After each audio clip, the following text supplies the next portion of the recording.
Tetras, vidas, vueltas y ejes del mundo. Es una ojeada plural al mundo y también un espacio en el que el auditorio y los conductores pueden reconocer varios ángulos de análisis. Muy buenos días, auditorio de Radio Universidad, que nos sigue por el 89.5 de FM, y a los que nos siguen en el canal de televisión digital 24.1 de TV WAC, así como a los que nos siguen en el canal de YouTube de TV WAC en vivo. Este programa es grabado, hoy es 18 de junio, hoy 16 de julio, hay que tomar en cuenta que estamos en el periodo vacacional de la Universidad Autónoma de Querétaro. Por lo tanto, los comentarios que hagamos pues, van a tener un mes de desfase con respecto a lo que esté sucediendo el día de hoy. Aún así, se pueden comunicar con nosotros para mensajes de texto al 442-344-1404, repito, 442-344-1404. Este programa se repite todos los sábados a las 5 de la tarde y como todas las transmisiones de TV WAC y de Radio WAC, nos pueden seguir por internet en radio.uac.mx y tv.uac.mx. Nuestro espacio en Facebook es Tetras Radio WAC. Y agradecemos a nuestro productor, Emanuel Villagrán. Lo saluda Ángel Valderas Puga. Y está con nosotros la maestra Rocío Méndez. Buenos días. Bueno, pues con la maestra Rocío hoy decidimos tocar dos temas que en el momento en el que se está grabando este programa, hace un mes, pues eran de extrema actualidad. Uno internacional y el otro que tiene que ver con México. El tema internacional es la guerra Irán-Irak, que no sabemos en este 16 de julio en qué terminó. Por lo tanto, lo que vamos a comentar es lo que se tenía de información hasta el 18 de junio en la mañana. Bueno, rápidamente hacemos una síntesis, Rocío, porque este problema, independientemente de cómo haya evolucionado, sí tiene un origen, y el origen es el ataque de Israel a Irán fuera de toda legalidad. Esto también hay que decirlo, es un ataque que se quiere presentar como un ataque de defensa, cuando en realidad, sin aval internacional, Israel lanza ataques contra instalaciones nucleares civiles iraníes. Incluso la OIEA, que es la organización internacional que vigila instalaciones nucleares para que no se produzcan de manera clandestina armas nucleares, declaró, al menos hasta el 18 de junio, que no había ninguna prueba, absolutamente ninguna prueba, de que Irán estuviera construyendo bombas atómicas. Y cierro con esta introducción, Rocío, señalando que es verdaderamente paradójico, por no decir cínico, que un país que detenta 90 ojivas nucleares, Israel, que no ha adherido al Tratado Internacional de la No Proliferación de Armas Atómicas, ataque a otro país en sus instalaciones nucleares civiles. Hay que tomar en cuenta que la energía nuclear tiene muchas aplicaciones civiles. No porque tú uses energía nuclear vas a estar fabricando armas nucleares. Aquí tenemos en México la planta de Laguna Verde, en Veracruz, que genera energía eléctrica. En Francia, el 70% de la energía eléctrica que consumen francesas y franceses proviene de la energía nuclear. Yo terminé mi carrera académica aquí en la Universidad Autónoma de Querétaro en el área de ingeniería biomédica, y en el área de la medicina hay aplicaciones de la energía nuclear, se pueden fechar objetos antiguos, ahí está la prueba del carbono 14, es decir, hay toda una serie de usos civiles de la energía nuclear, que no porque tú tengas instalaciones de energía nuclear, por eso vas a generar bombas. Pero el gran cinismo de Israel, y es que no hay ningún aval internacional, no lo dijo la ONU, nada más porque sí, porque Israel no sabemos quién le dio el derecho de decir quién puede tener instalaciones nucleares y quién no. Digo, si jalamos la hebra a un grado extremo, al rato Israel, estoy exagerando, pero para que nos dé la idea, pudiera decir que va a ir a bombardear Zaporilla en Ucrania porque tienen ahí instalaciones nucleares, o va a ir a bombardear las centrales nucleares francesas o españolas. O sea, ¿quién le ha dado esa patente de corso a Israel de decir quién sí, quién no puede tener instalaciones nucleares? Ese punto va a seguir, Rocío. A pesar de que el ataque fue un mes, sí nos tiene que quedar claro, no fue un mandato internacional, sino simplemente fue porque Israel le dio la gana de atacar a Pero Irán. también hay que tener en cuenta que Israel ha tenido esa licencia, ese permiso especial, porque no ha habido ninguna organización internacional que lo señale como incorrecto, que pida que muestre, que firme el tratado, por ejemplo, de no uso de ese tipo de armamento, y inclusive hay quienes lo elogian por hacerlo.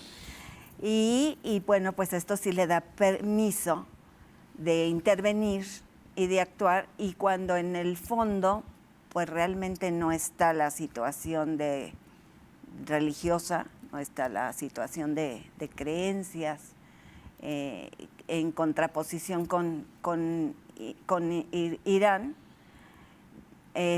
sino están pues una serie de intereses políticos y de intereses económicos detrás de esa toma de decisiones, y que de alguna manera, bueno, la cuestión religiosa se ha manejado para convencer a la población israelí de que esa intervención y esas agresiones son correctas y son necesarias. Exacto, fíjate, porque no va a cambiar nada, repito, es difícil después de hablar un mes que no sabemos cómo se desarrolló, pero lo que sí no cambia es que la agresión de Israel fue absolutamente injustificada e ilegal, violando abiertamente el capítulo 7º, artículo 51 de la Carta de las Naciones Unidas. Israel en junio fue el Estado agresor, e Irán, de acuerdo a las leyes internacionales, pues es el Estado que emprendió legítimamente la defensa. Y no es la primera vez que Israel hace eso. Lo hizo en Irak en 1981. Incluso el Consejo de Seguridad de la ONU votó la resolución 487 condenando el ataque de Israel a Irak como una violación del derecho internacional. Pero como decías tú, Rocío, allí quedó todo. Porque pareciera ser que Israel tiene patente de corso para hacer genocidio en Gaza, para atacar el Líbano, para atacar Siria, ahora para atacar a Irán, para atacar a Egipto. Bueno, con Turquía no se mete porque es un país de la OTAN, ¿no? Pero, bueno, a Yemen también en ese sentido. Hay esta idea supremacista de la clase dirigente israelí, que también hay que dejar claro, una cosa son los israelíes, otra cosa son los judíos, otra cosa son los semitas, los árabes son semitas, hay israelíes que son musulmanes, porque son palestinos. Entonces, aquí estamos hablando exclusivamente del gobierno israelí, de los israelíes, no de los judíos en general. Y bueno, los ataques se dieron el mes pasado con un apoyo más que evidente, Rocío, de la OTAN. Así es. Hay que tomar en cuenta que Israel e Irán no tienen frontera en común.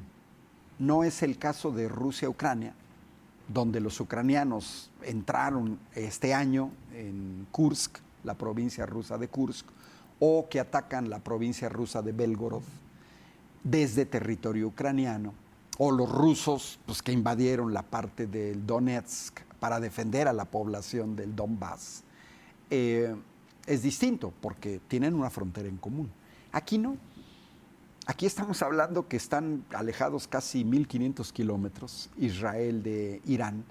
Por lo tanto, el ataque de Israel a Irán tuvo que haber sido vía aérea con apoyo innegable de tres o 4 días antes del ataque de Israel. Había habido toda una serie de drones de la OTAN en la frontera entre Irak e Irán.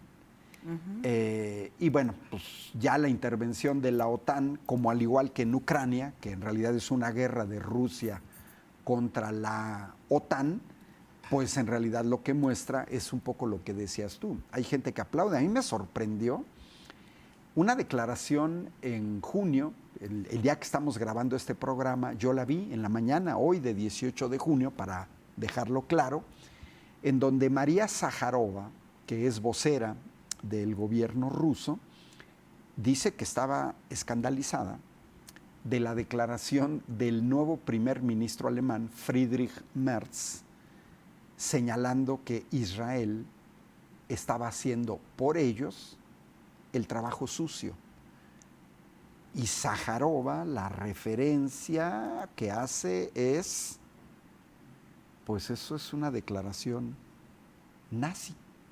Claro. O sea, imagínense el primer ministro alemán diciendo que Tel Aviv está haciendo el trabajo sucio por los europeos.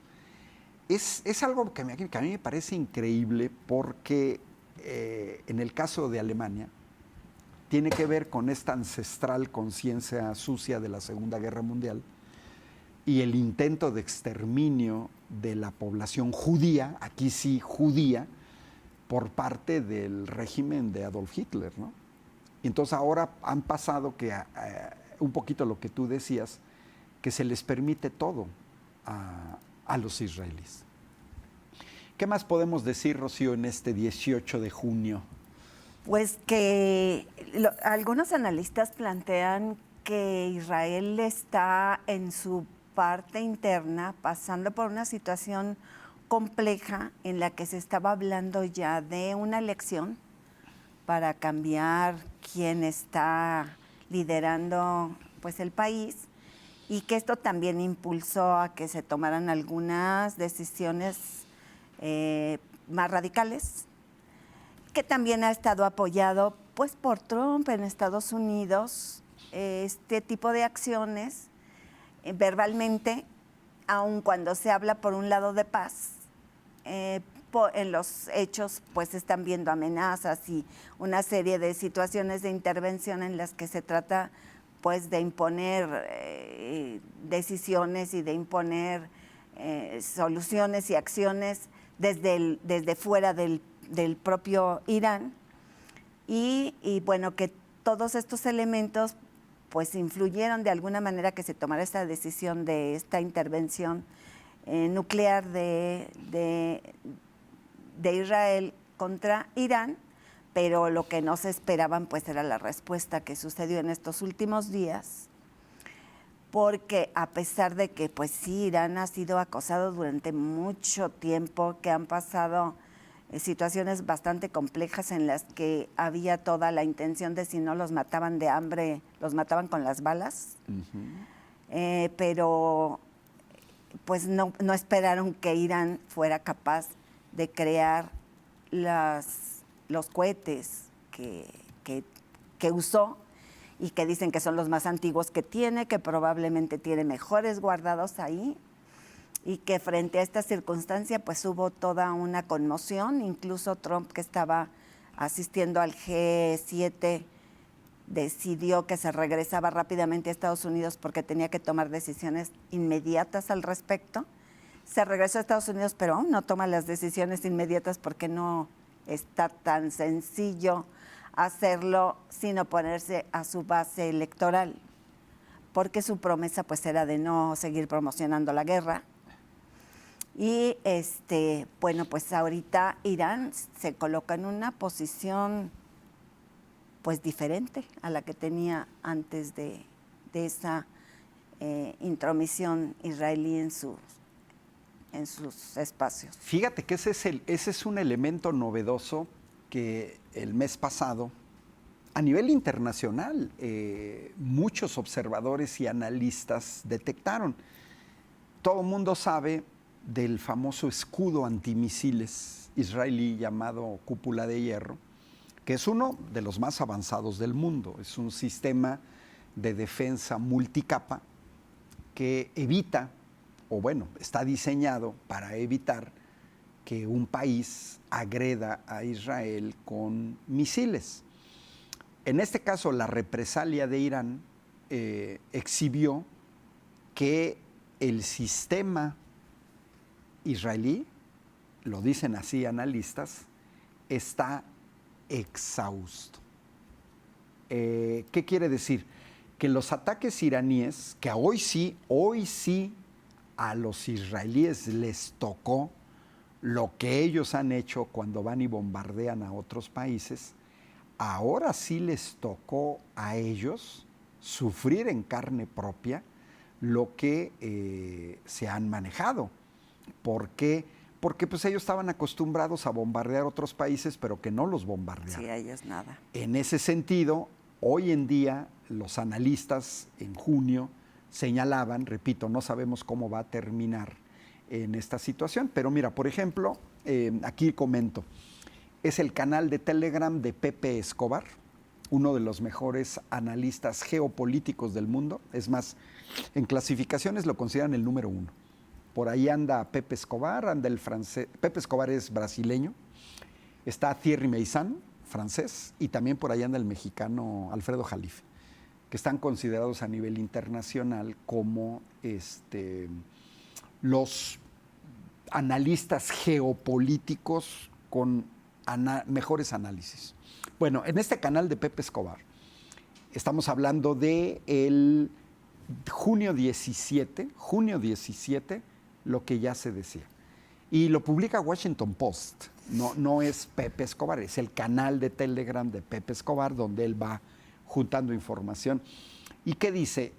En 17 de junio, dice, Israel solo tiene la capacidad de detener misiles balísticos iraníes por unos 10 o 12 días más. ¿Qué quiere decir? A finales de junio. Este programa que se está transmitiendo en julio, pues vamos a saber ya qué fue lo que pasó. Dice, después de lo cual van a tener que racionar municiones. Si de por sí, con los sistemas israelíes de la Cúpula de Hierro funcionando al 100%, los misiles iraníes lograron penetrar, llegar a Haifa, Tel Aviv, atacaron el Mossad, atacaron instalaciones militares, el puerto de Haifa, parte del puerto de Haifa, aeropuertos, etc. Y también, Rocío, esto tiene que ver con una cuestión financiera. Fíjate qué interesante esto. Tiene que ver. Dice, una ola pequeña de misiles iraníes, 3-5 misiles, de 3 a 5 misiles iraníes requieren de entre 10 y 15 misiles interceptores de Israel. Uh-huh. Cada uno cuesta, o sorpréndanse, $12 millones. 12 millones de dólares. Ahora, ¿quieres interceptar un misil Fatah 1 que son de los más modernos misiles de Irán? Necesitas 12 misiles interceptores, lo que significa 144 millones de dólares. Oye, Rocío, si cerramos eso, estaríamos pensando en 1,500 millones de pesos interceptar un misil. 1.500 millones de pesos. Con una gran diferencia. Esos misiles Fatah 1 los produce Irán en un costo aproximado de $200,000. Es decir, Israel no nada más es en esta agresión que hizo a Irán un estrés, incluso psicológico en su población, e incluso la cúpula de hierro que ya exhibió que no es impenetrable, Infalible, claro. hay también un estrés financiero, porque si, por decir algo, Irán manda 5 misiles Fatah 1 con un costo de $1 millón, estaríamos hablando que entonces Irán, para detener eso, requeriría 7.500 millones de pesos para un misil de 20 millones de pesos. 20 millones de pesos necesitas 7.500 millones de pesos. Eso te genera también un estrés financiero. Por eso es que en el momento de grabar este programa se habla también de la intervención de los Estados Unidos, porque otra cosa que evidenció esta agresión de Israel a Irán es que los israelíes solitos no pueden con Irán. Y eso es muy relevante. El único éxito, leía justo por ahí por aquí tengo la fecha precisa, mira, es del 15 de junio, Christian Zirilli, en su bitácora que se llama La Visión, también analista internacional, publicó un artículo que se llama Netanyahu y el ocaso de la legalidad internacional. 41 páginas, 43 páginas, muy buen análisis, y él señalaba al final del artículo, al final, que en realidad Israel no estaba exhibiendo que no podía solo con Irán, y que su única posibilidad, fíjate, su única posibilidad serían dos. Una, la intervención de los Estados Unidos. Pero dice Christian Zirilli, ni aún así. Juntos, Israel y Estados Unidos, así lo voy a decir textual, saben que es imposible derrotar a Irán sin una operación terrestre. Repito, ¿cómo llevarían los israelíes soldados a Irán, a 1.200 kilómetros de la frontera este de Israel, solo para llegar a la frontera oeste de Irán? Porque si ya nos vamos a la distancia hasta Teherán, ya estaríamos hablando de 1.500 kilómetros. Por lo tanto, dice Zirilli, ni Estados Unidos ni Israel se atreverían a una operación terrestre de invasión de Irán. Y lo hemos visto con Netanyahu. Quieren rebelar a la población insatisfecha de Irán en contra del gobierno de Irán, que sería más parecido a las operaciones de cambio de régimen, que fue la que dio origen a la guerra en Ucrania. Esta llamada revolución de colores de la Plaza Maidán, que en realidad le da el poder a una fracción nazi, hay que decirlo, nazi en Ucrania, la llamaron operación de cambio de régimen, es decir, derrocar al gobierno legítimamente electo de Ucrania para poner a un gobierno títere pro-occidental, pero pues que se les van las cabras, comienzan a atacar a su propia población y provocaron la guerra con Rusia. Fíjate que ahorita varios analistas plantean que es un momento clave en el que Irán se coloca en una posición completamente diferente, porque de estar en una situación defensiva, ahora está en una posición ofensiva, y no solamente por el lanzamiento de los misiles, sino también porque su condición social interna es bastante estable. No han tenido surgimientos importantes en los que se esté planteando un cambio de régimen al interior, por un lado, y por el otro lado también pues tienen el tiempo a favor en relación a estos elementos que planteas, tanto la cuestión financiera como la cuestión de los recursos a los que puede acceder Israel en un periodo de tiempo corto. Entonces, que si Irán tiene la paciencia, digamos, para lanzar lo más fuerte que tiene en un periodo de un par de semanas, pudiera tener más posibilidades que las que no había tenido nunca antes de este momento. Exacto. Pero fíjate, a pesar de la caducidad de esto que estamos comentando, de esta reciente agresión de Israel a Irán, hay cosas que permanecen. Mira, por ejemplo, permanece, y lo dice Christian Shirilli, un Israel desbocado, agresivo en extremo, con objetivos cumplidos en fases y con la obsesión siempre presente, ojo, siempre presente, de atacar y destruir definitivamente a Irán.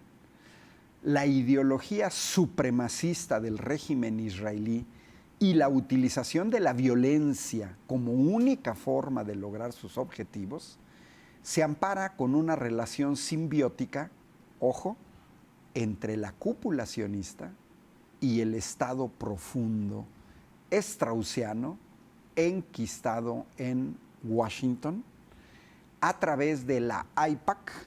AIPAC es el acrónimo en inglés de American Israel Public Affairs Committee, que manejan los hilos del Senado y de la Cámara de Representantes estadounidense, presionando sobre resoluciones, sanciones o impeachment de políticos norteamericanos que no siguen la línea de el gobierno de Israel, sea quien sea. Hoy lo estamos viendo más claramente con Netanyahu. Por ahí vi un video donde Netanyahu se presenta en Estados Unidos a hacer un discurso muy agresivo en contra de políticos norteamericanos en su propia casa. Yo la verdad estoy sorprendido, en su propia casa, así, de ese nivel. Y la verdad es que además de esas características pues sionistas que sí los hacen afines con Estados Unidos, pues también están los intereses económicos, apoderarse de la riqueza que tiene Irán, y que son dos motivaciones muy importantes que tiene Estados Unidos para estar involucrado en este conflicto, y pues que también tiene Israel. Ajá. Exacto. Y esa es una cuestión que no se va a dirimir, porque estas ideologías supremacistas, el problema que tienen es que son, no vamos a decir efectivamente ancestrales, porque hay que recordar que cuando estuvo la dictadura militar del Shah Reza Pahlavi en Irán, tenía muy buena relación con Israel, hasta que el Shah de Irán comenzó a distanciarse de la política norteamericana, específicamente en la parte nuclear, y eso ya no les gustó a los Estados Unidos, y es cuando también se viene la cuestión de Khomeini. Pero en ese caso hay que recordar que Israel apoyó a las revueltas en contra del Shah de Irán, O sea, no es cualquier cosa. Entonces, pues no sabemos hoy, en este 16 de julio, cómo terminó, si ya terminó el conflicto, si sigue el conflicto, pero Rocío tiene razón. Irán ha demostrado que tiene más paciencia, que ha logrado construir sistemas misilísticos baratos o menos costosos, que Israel no tiene una demografía, no tiene la capacidad de derrotar a Irán solo, por lo que la estrategia de Benjamín Netanyahu es involucrar lo más posible a los Estados Unidos para tener alguna posibilidad. Al momento de grabar esto se hablaba del uso de estas llamadas superbombas capaces de destruir búnkers a gran profundidad en la tierra. Entonces, pues vamos a esperar a ver qué fue lo que sucedió, y ya lo vamos a comentar en el siguiente programa en vivo. Nos vamos a ir al corte de la media hora y los esperamos aquí en Tetras, donde vamos a estar comentando la cuestión de la política migratoria de Donald Trump.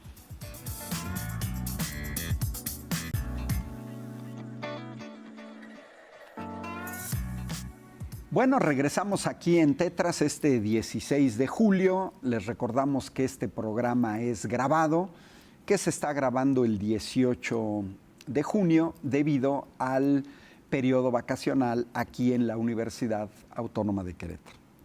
Y bueno, con la maestra Rocío habíamos acordado que el segundo tema que queríamos tratar hoy, pues es también lo que pasó hace un mes con, podríamos decirle, revuelta que inició en la ciudad de Los Ángeles, California, como símbolo de pues, la parte mexicana en los Estados Unidos y que tiene que ver con las redadas indiscriminadas del gobierno de Donald Trump a través del ICE, que es el organismo encargado de detener a inmigrantes ilegales, pero que ocasionó en esta ocasión una resistencia de gran parte de la población de Los Ángeles, en primer lugar, migrantes de origen latinoamericano, no nada más mexicano, no.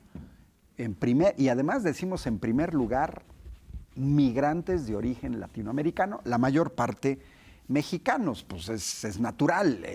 California llegó a ser parte del territorio mexicano hasta los tratados de Guadalupe Hidalgo, después de la guerra con Estados Unidos, que nos quitaron California, Texas, Nuevo México, Arizona, Colorado, etcétera, ¿no? 2 millones de kilómetros cuadrados.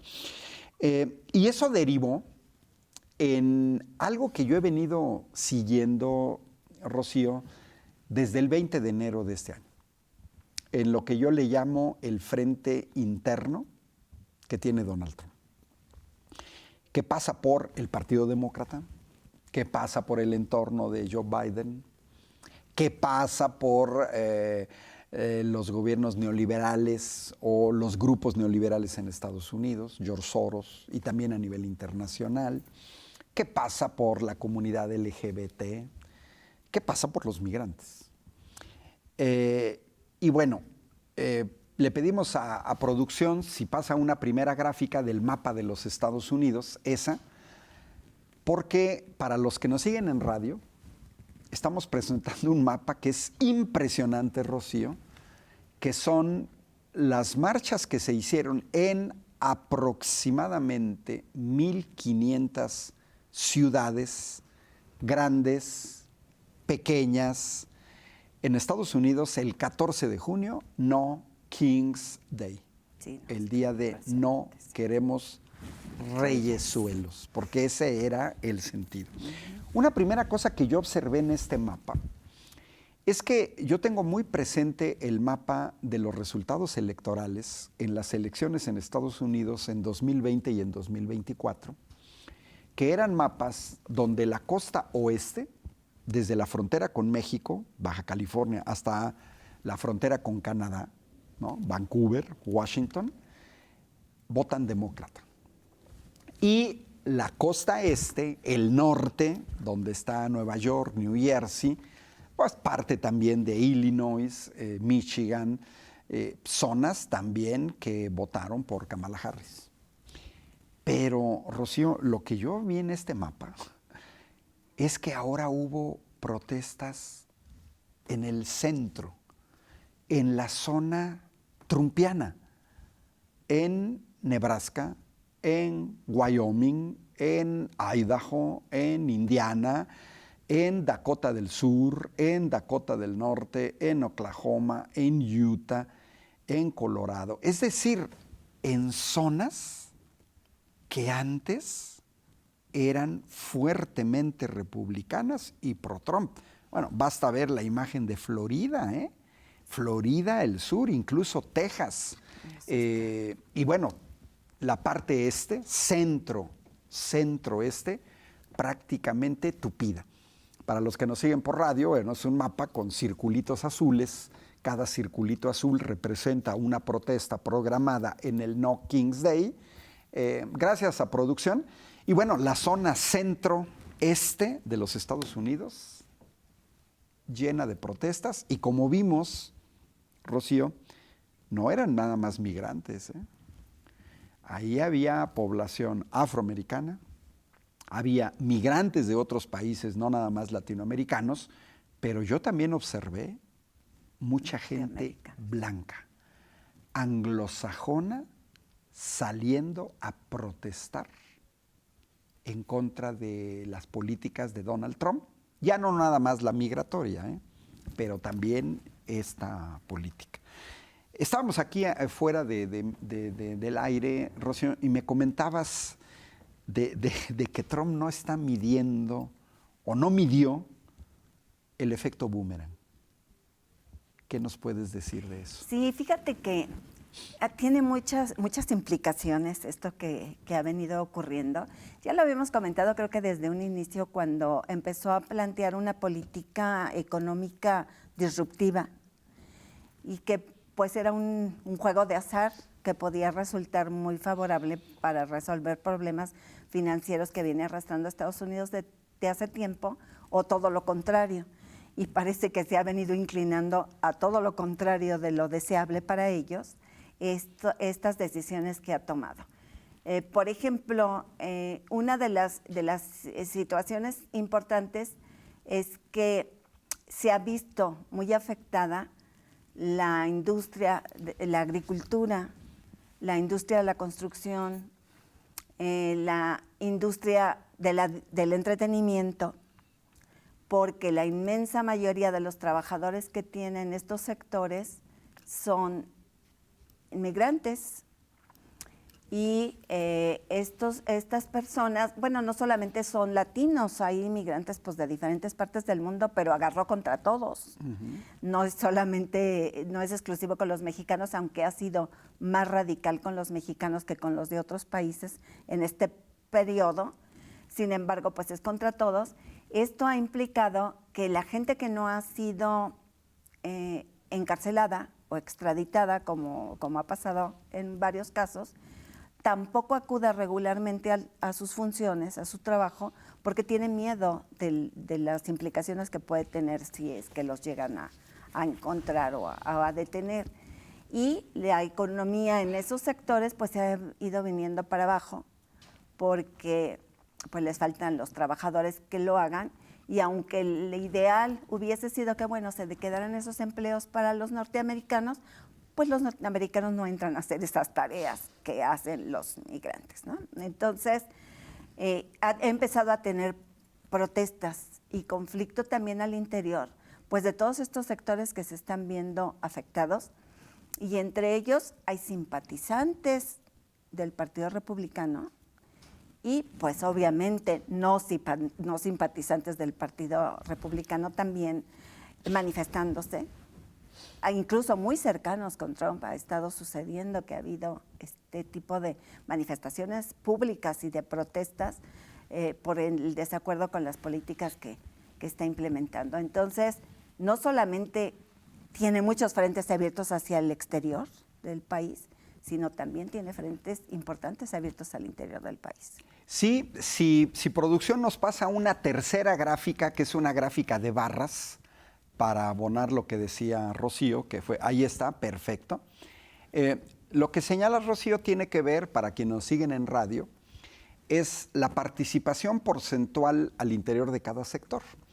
En el momento de grabar este programa, 2 días antes, Donald Trump, como siempre, había dado marcha atrás en parte de su decisión de buscar redadas en campos agrícolas, en hoteles, en restaurantes, pero ya sabemos cómo es Donald Trump. Y además también sabemos que hay ya fisuras dentro del equipo gobernante republicano, además de el choque abierto con el Partido Demócrata, por ejemplo, con el gobernador de California, sí, con la presidenta municipal de Los Ángeles. Y efectivamente, empresarios del sector agrícola y de la hostelería presionaron a Donald Trump. ¿Por qué? Porque para los que nos siguen en televisión, la gráfica de abajo muestra que casi el 17% de los trabajadores agrícolas pues son inmigrantes mexicanos. Ahí hay que agregar que ese porcentaje se eleva si agregamos a otras nacionalidades de Latinoamérica. Pareciera ser un porcentaje pequeño, no lo es, porque te altera toda la cadena de distribución de alimentos. Y empresarios norteamericanos se estaban dando cuenta ya de la afectación por lo que señaló Rocío, porque la gente, por temor a ser deportada, pues no acudía a sus trabajos. Luego viene el sector de la construcción, que es un 14%, y no hay que descuidar los servicios en los hogares, porque también hay que tomar en cuenta que le generas problemas familiares a familias donde papá y mamá trabajan y pues no tienes tiempo de hacer el aseo en tu casa o de hacer la comida. Y luego viene un 7% en alimentación y hospedaje, que es la hostelería. Y luego ya porcentajes más pequeños, manufacturas, servicios profesionales, transporte y almacenamiento. Y luego también viene la parte arriba, en la gráfica de arriba, en los estados norteamericanos, no es casual, pues es California y Texas. Texas, aunque los gringos le hayan puesto la X, es Texas, y así era Texas con J, y se pronuncia Texas. Entonces podemos ver en California, bueno, se sabe que la segunda ciudad en el mundo con más mexicanos después de Ciudad de México, pues es Los Ángeles. Y ahí podemos ver 2 millones, casi 2.400.000 en California, 1,5 millones en Texas, 500,000 en Illinois, ¿no? Principalmente en el área de Chicago, pero pues también está Arizona, las 2 Carolinas, Carolina del Norte, Carolina del Sur, la zona de Nueva York y la zona de Georgia. Gracias a la producción. Pues es que Donald Trump toca sectores económicos, Rocío, al interior de los Estados Unidos. Hay que recordar que cuando pone los aranceles a la industria automotriz y luego le da reversa provisionalmente y luego regresa, pero ya no al nivel que había regresado anterior, porque Donald Trump lo hemos visto, va, viene, puede ser la guerra en Irán. Se había comprometido a detener la guerra en Ucrania, que basta que lo hubiera decidido él, porque todas y todas sabemos que es una guerra proxy en contra de Rusia para desgastarla. ¿Y quién ordena esa guerra? Estados Unidos. Estados Unidos quiere parar la guerra en Ucrania, la para en 1 minuto. Pero Donald Trump tiene resistencias al interior, efectivamente, del Estado profundo, tiene resistencias en el Poder Judicial, tiene resistencia con las y los gobernadores demócratas, tiene resistencias con las y los presidentes municipales y administraciones municipales de las ciudades santuarios, pero también tiene el gran problema económico. Porque tú lo señalaste, Rocío, y no, es un problema estructural de Estados Unidos. El pueblo norteamericano, los jóvenes norteamericanos no se ven en un futuro recogiendo frutas en el campo. No se ven en el futuro construyendo casas. Ni limpiando casas. No se ven limpiando casas y tampoco se ven en las cocinas lavando trastes o tendiendo camas en los hoteles. Sí hay una parte del pueblo norteamericano, pues tienen una gran tradición en la parte de manufacturas, se ven en los servicios profesionales y quizás también se ven en transporte y almacenamiento. Pero ese es un problema estructural de los Estados Unidos, demográfico, con su población que no quiere hacer trabajos que solamente migrantes. Y eso lo mismo sucede en Europa, en donde dejan los trabajos más humildes, los peor pagados, los que no tienen seguridad social, se los dejan a los migrantes africanos, a los migrantes de Europa del Este, a los migrantes de Oriente Medio, a algunos latinoamericanos, por ejemplo, España, tiene una gran cantidad de migrantes provenientes de Ecuador y que hacen justamente los trabajos que están aquí. Quizás en California es la cosecha de fresas, mientras que en España o en Italia es la cosecha de aceitunas. Pero el servicio en los hogares, la limpieza en los hogares, el cuidar a personas de la tercera edad o niños, se les delega a migrantes. Incluso en el Reino Unido, en gran parte de Europa, viven de esta cuestión de los migrantes, ¿no? Y bueno, la última gráfica, si la pasa a producción, Rocío, es la que teníamos esta, mira, es del 15 de junio, que son cuando comienzan estos grandes enfrentamientos en Los Ángeles, pero quisimos pasar la imagen, se las describimos a los que nos siguen radio. Vienen, digamos, 3 ampliaciones distintas. Viene una gráfica en la parte inferior derecha, porque Los Ángeles tiene una enorme zona conurbada, en donde vienen circulitos rojos con un puño que implican protestas. Y podemos observar cómo las protestas se dieron en toda la zona metropolitana de Los Ángeles.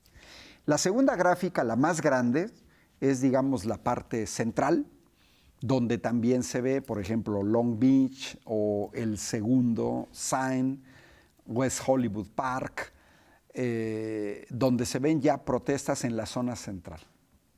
Y finalmente hay una gráfica en la parte superior derecha, donde viene el downtown, o sea, el mero centro, donde está el City Hall, ¿no? Donde está la corte, donde están oficinas gubernamentales.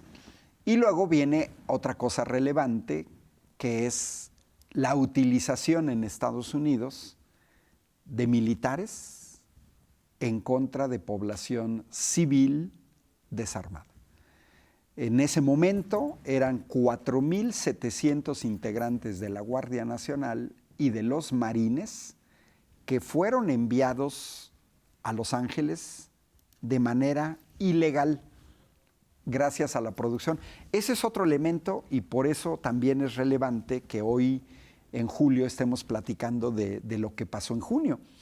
Porque así como vimos cómo se originó el conflicto o la guerra, la agresión de Israel a Irán, también en junio vimos que el gobierno de Donald Trump se salta las leyes, porque hay una ley que señala que él no puede mandar la Guardia Nacional sin autorización del gobernador de California. Y además ha ido escalando porque ha detenido a gobernadores, a personas electas del Partido Demócrata, también ha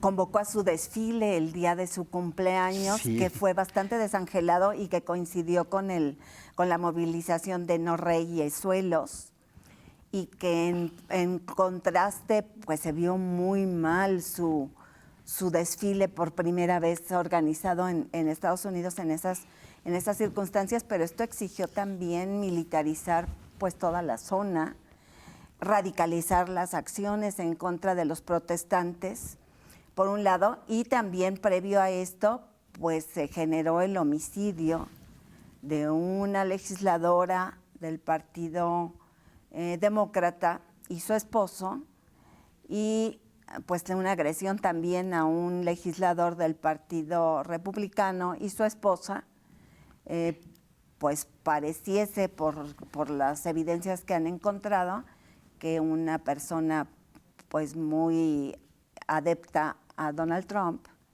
y que pues no se sabe si, a mí me parece bastante sospechoso que de iniciativa propia hubiese tomado estas decisiones. No lo creo. Y esto, bueno, habla de que se está recurriendo, y además faltaría agregar la fotografía esa famosa que sacaron de un supuesto mexicano ondeando la bandera de nuestro país frente a una patrulla incendiándose, y a partir del cual intentan culpar a la presidenta de México de que se hayan generado las protestas en Estados Unidos. Entonces, me parece que hay un intento importante de ir escalando, exacerbando el odio de los norteamericanos para los mexicanos principalmente, para los migrantes en general, pero para los mexicanos principalmente, y que todas estas acciones pues obedecen a eso. En su momento, la presidenta de México, la doctora Claudia Sheinbaum, señaló que esas fotografías eran como una provocación, era como un montaje. Una cosa muy rara que alguien detectó es que quien toma la fotografía era un fotógrafo profesional, no alguien que iba pasando por ahí, que trabajó en la campaña de Donald Trump. Y bueno, hay que señalar que Donald Trump está en un gobierno polarizado, en un país polarizado, dividido prácticamente mitad y mitad. La última encuesta de Morning Consult, la de junio, sigue marcando mitad y mitad. O sea, una aprobación del 50% por una desaprobación del 44%, pero que marca, y eso no ha cambiado en todo el año, y tampoco marca el resultado de las elecciones. No es que estas políticas de Donald Trump le hayan generado un aumento de 20 puntos. O sea, no es que Donald Trump digan, llegó, porque llegó prácticamente con Kamala Harris, con no empate técnico, pero sí en un orden de diferencia muy pequeño. Y no es que con estas políticas Donald Trump haya aumentado el consenso al interior de los Estados Unidos. Al contrario, y tú ya lo señalaste, el día de No Kings, el 14 de junio, pues asesinaron a la diputada demócrata, a su marido, atacaron a un senador del Partido Demócrata, murió un manifestante en Salt Lake City. Hubo gente que llegó armada a estas protestas, pero siempre en esta idea de la provocación. Y además, los comentarios de Kristi Noem, secretaria de Estado norteamericana, queriendo culpar a México de algo que evidentemente es un problema intrínseco al interior de los Estados Unidos, y además con base en mentiras. Fuera con base real, pero pues no era. Bueno, se nos acabó el tiempo. Los esperamos aquí el próximo miércoles en una emisión más de Tetras con Sergio Becerril y Gonzalo Guajardo. Los saluda Ángel Valderas. Rocío Méndez. Hasta la próxima. Hasta la próxima. Esto fue Tetras, vidas, vueltas y ejes del mundo. Programa que se asoma a la vida humana en sus diferentes expresiones, queretana, nacional o mundial. Una producción de TV UAC y XHUAQ Radio Universidad. Gracias por acompañarnos.